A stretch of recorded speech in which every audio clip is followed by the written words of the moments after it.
Good morning, good afternoon, or good evening, depending on where you're watching from. Why is Mohamed Salah leaving Liverpool? That is the question we are going to be asking today. Okay, so it's a pretty beautiful morning here in the West Midlands, so I thought I'd come out and do a video here just as we analyse why Mohamed Salah has decided to leave Liverpool Football Club, or has he been forced out? Okay, now it's not going to be a long video, but we're just going to summarise the situation. Now, from what I can see, going back to the signing of his contract, Mohamed Salah's contract, I think, was offered to him, I think, pretty reluctantly by Liverpool Football Club. And the evidence of that is the fact that Salah had to do a few interviews where he mentioned publicly that Liverpool Football Club have not offered me a contract and the ball is in their court. Okay, so this is the type of thing that he was doing. And this is an indication that the club were reluctant to offer him a new contract. Okay. So the first thing is that I don't think they ideally wanted to keep him. I think they wanted to move on from him, let him go on a free. That's the first thing.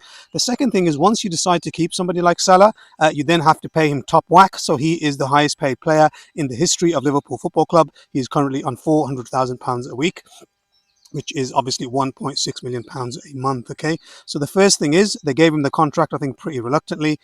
Since the signing of the contract, things have not gone well for him personally, but quite frankly, I think that is more the fault of the manager Arne Slot than it is Mohamed Salah himself. Okay, now moving on, if you look at the November and December period, what we had was a period of time where Liverpool being linked with the Crystal Palace defender Mark Guehi.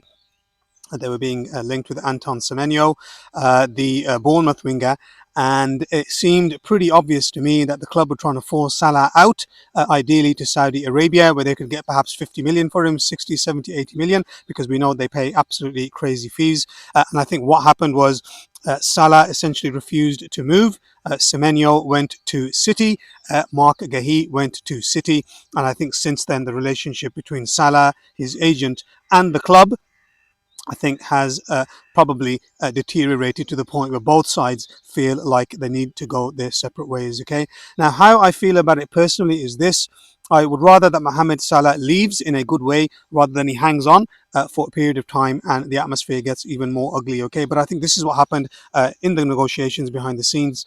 I think what happened was the club tried to sell him. I think Salah said, well, if you try to force me out again, I will leave on a free in 2027. So in the end, they've reached a compromise whereby Salah will leave this summer and the club will at least save 20 to 25 million pounds worth of wages in the 26-27 season. Okay, so it's 250 plus goals, 400 plus games. Salah will go down as one of the greatest legends in the history of Liverpool Football Club, but he's not going to go on a high note. Because a high note, I think, for somebody like him would be playing in a Champions League final and winning the trophy, or at the very least playing in an FA Cup final and winning the trophy. Okay, neither of those things is going to happen, but I think he'll probably get a fantastic send-off.